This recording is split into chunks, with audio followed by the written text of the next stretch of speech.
Right show. What okay. Up? What How up? you doing? I'm good. I'm good. It's your boy Benji, the ruler, street sweepers, the mafia. I'm our BNT CEO of the Real Right Show, and I just want to give y'all a little surprise. We on Core 94 now. You know Hey. so we got Mzblue gonna break me in real quick. Yes, y'all know this was such a cool situation because I met him when I was doing the MLK. Yes, MLK parade. Yes, parade, and I did an interview. You know, well, not an interview, but It kind of was. Show. It was Yeah, an interview I drop. dropped that right. Yeah, interview drop for his show, and then he's on Core 94. So that's dope. The universe will definitely align you with the people that you are supposed to be with and around and associated with. But still, you have to know that there are blessings and lessons. Everybody can't go. I'm just leave it at that. You know what I'm saying? You know what? That's me to the Mzblue radio show. Hey, I got to. I'm always welcoming my people. You know what I'm saying? Yeah. Today, we have a very, I want to say, sensitive topic. So we're not here to pass judgment and be rude and say what somebody should have did, because we have all fucked up. Okay, it's just human nature to fuck up. That's what we do. But we have to learn from our mistakes. So what brings me here today in this topic is the fact that one of Houston's own, Megan Thee Stallion, is going through a very bad situation with her record label, well, one of her labels, 1501 Entertainment. And recently, she got caught on the crossfire after signing a contract and then it backfiring on her. So after she got her deal with Roc Nation, apparently she had some lawyers overlook the contract with 1501, and it did not look beneficial at all to her career. It really did. It's so much stuff going on the internet that I don't like to just say everything that I read, but we can just keep it right here. Like artists signing bad contracts, handling your paperwork. Like, how do you feel about that?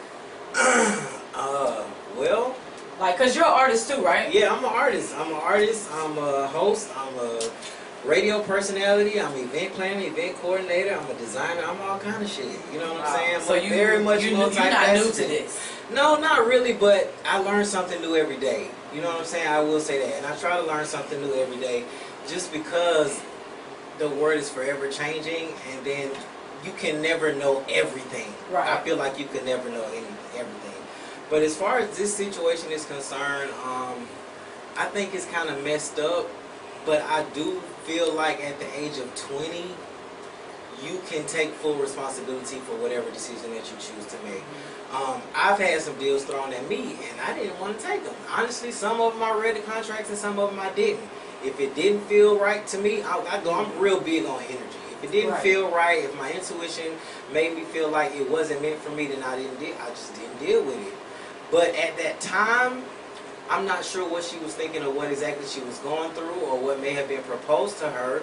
You know, maybe it sounded like it was beneficial to her, and she felt like she might have was doing something. You know what I'm saying? But I don't know. It's kind of hard. But my thing is, how was she able to sign the second one without, or is the second one not signed yet? The second one with which one? But she's got two different. Like she's she got 1501. 300 Entertainment. And with Kevin Lyles. Oh, she with 300 too? Yes. Oh shit. After 1501, I believe they got hooked up with Kevin Lyles. I was trying to get at Kevin Lyles too, like years ago. He's a very hard person to connect with. He's in New York, but he does a whole lot of things in the industry. But see, they didn't mention 300. Yeah, maybe that was some recent shit. Because when I look, it's just saying. I'm gonna just read off what I got from Billboard. I got this from Billboard.com. I think everybody would be able to use this as a reliable source. I'm gonna just read an excerpt. A Texas judge granted the Houston rapper Megan Thee Stallion a temporary restraining order against her label, 1501 Entertainment, on Monday. Megan Thee Stallion, whose real name is Megan Pete, recently filed suit against 1501 Entertainment, alleging that the contract she had signed with the label when she was 20 years old was not only entirely unconscionable, but ridiculously so, putting the label in a position to literally do nothing while at the same time taking for themselves the vast majority of her income from all sources. This is kind of crazy. I'm gonna point out one more thing, and then I'm gonna just leave alone what I researched, because I don't, you know what I'm saying. But as far as the percentages, I was just being told that they wanted 60%, of the musical music monetization. They wanted 30% of, what was it? 30% of her merchandise. They wanted 30% of her merchandise sales. Yeah, and they wanted. Hold up, let me get this shit right, because I don't want to put the wrong words out there. You know what I'm saying? Right. For real. Hold on. Let me put this down. Give me 1 second. Let's make sure we got this right. Let's make sure we got this shit right. Okay. It's unclear if the contract was conceived as a true 360 deal, but it seems to give the label a significant share of all facets of her business. 50% of her, Crawford wanted 50% of her publishing, 30% of her touring income, 30% of her merchandise, control of all merchandising rights, along with a cut of her passive income or money accrued from sponsorships or endorsement deals. That is a lot. 60% of her recording income, leaving her with 40% to split between her team of producers, engineers, mixers, and other collaborators. That's a lot of money. That's a lot of money. And then you gotta split that with your team. I mean, that 40% don't stretch that long. I don't know. What, you think 40%? I mean, think about it. Listen to me, right, real quick. 60-40 only if it's a powerhouse of a label and they are paying for absolutely everything. She said they wasn't though. Right. That's what she said. So how do we? Where do we find that balance? We don't know. We don't know really what, you know what I'm saying, what's going on. We're just going off of the little bit of research that we did, right, from what we hearing and seeing, and you know what I'm saying. Because everything else, we don't really know. She really knows. Everything is pretty much allegedly, but I feel like it's real messed up, and I really want the artists to do more research. Right. Do more research. If you have to do it independent, do it independent. But it's going to be a lot harder. It's going to take a lot more money. It's going to take a lot more patience. It's going to be a lot of sacrifices, and it might take a lot longer. I'm just being honest. So. And see, from the comments that I was reading, everybody was saying, you know, Megan, she knows better. She's at the appropriate age, but she should watch what she's signing. But when you're an artist, we all know. Being an artist, you are propose these things, and you might have been told. What we don't know, but what if she was told you don't sign this contract, you don't go anywhere, you don't blow up. So I'm gonna take this one more level, and I think this might be able to dim it down a little bit. Okay. Can you make the same mistake 3 times?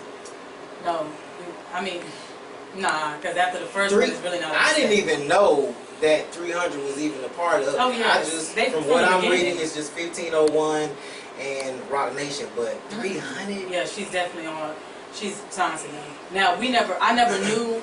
Like I said, I've been following her career from the start. Right. So I never knew exactly what 300 was responsible for doing. But me just knowing Kevin Lyles, he's like the Russell Simmons, right, in the industry. Yeah. So I'm sure that he had that connection with Jay-Z and Rock Nation. That's exactly what I was talking to him about before we actually went on air. I was like, there's channels, you know what I mean? So there's no way that this could have, like, how? I don't know. I mean, like I said, and then this part would be just like a speculation. You never know, like I said, being an artist, we are proposed to different things, and if you're, you know, unfortunately, if you really want to sign this is your livelihood, then at the time you might have saw that deal and was like, I know this is a messed up ass deal, but I'm going to take it just to see what happens, and then, oh shit, I really blew up. So now you got the money and the power to have people negotiate their contracts and look over your contract, and the fight is on. So you didn't want to take the initiative to do research and negotiate your own contract. She could have negotiated her own shit. Not at the beginning if she's told behind the. Come on, think about it. How many Hollywood people when you sign it now? When you sign, you're basically giving them. You're giving them that. Yeah, to be able to look over it, and you might not have no creative control over nothing. I don't know if I could do that like that. I mean, but some people look at it like, man, but then we gotta think about the era, the time. They said she was 20. I don't know how old she is. You know what I'm saying? So I don't know how long ago that was. But if you think back then, that's what was going on. A lot of times artists was just signing the deals. A lot of artists back in the 80s and 90s and stuff, they was getting screwed out of deals. You know what I'm saying? It's been a lot of fun. Yeah, because recently, before this situation even took place, A couple of months ago, like maybe 2 months ago, I was talking to Ish about it. Mace had came forward and was talking about Diddy doing him something like this. And he wanted to even pay his masters, pay for his masters for all his songs, for out of his, you know, every song he's done on Bad Boy, and Diddy was like not having it.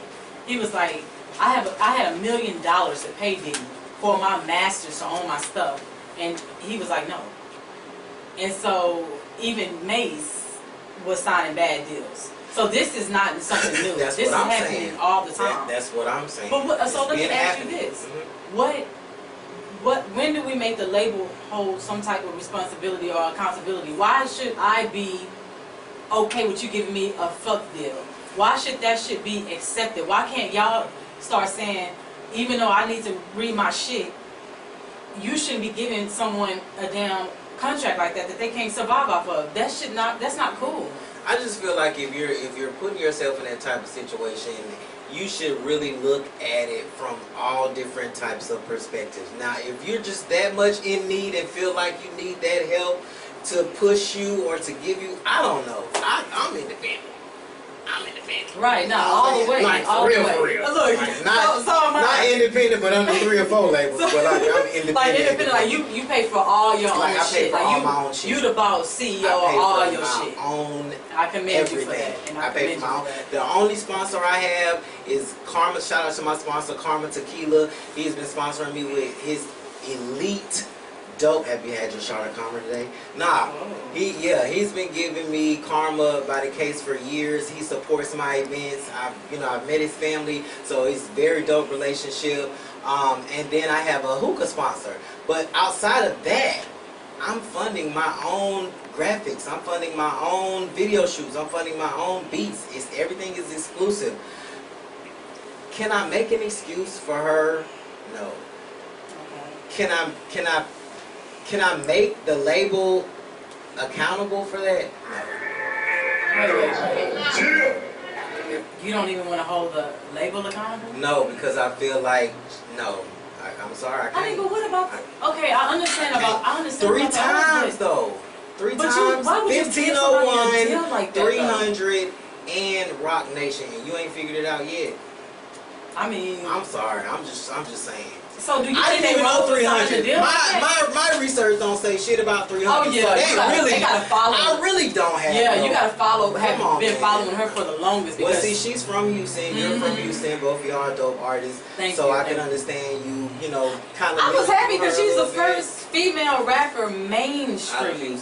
Like we fickled and popped out. But nobody like pop. Nobody ain't like Nicki Minaj pop. Like girl, bitch, you get it. So yeah, I was all into it, reading every damn thing, and then so this made me like really make myself more aware, because also the first thing she said was, I thought we were cool. I thought we were like family.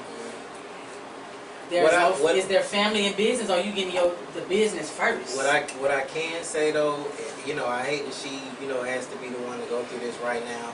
But what I can say is the artists really need to wake the fuck up and tap in with their copyrights and their registration, their ISRC codes. Like they need their performance rights organizations. They need to know what's up with that. They buy your beats exclusive. Okay, like I don't know. I mean, look how many situations we done seen over the years with bad deals with these labels. I mean, but like I said, I can't hold the label all the way 100% accountable, because they got the bread and all the resources that you need. If you choose, that's on you. Do your research. Oh, look. Do your research. This is great. This is great conversation. I hope y'all tuning in. We got Killer D713 coming in. He's a rapper, artist. I also have Whisper St. James, I'm sorry, that will be coming in and talk about the discussion as well on Core 94. Your girl Mzblue, I have the real right. Let me say something real quick. Oh yeah. Right before she closed me off, I just want to let y'all know it's 8 different types of record deals. So after this little break, we're gonna get into this is the Real Right Show, for real. Brand development, artist development, for real. We're gonna break this shit down. We're gonna let you know 8 different types of record deals and maybe how you can negotiate your own. Hey, okay, I hope y'all listening. This is a very informative segment. I'm going to go to a commercial break and hit you up with the Baby Shug. Hey, let's get it.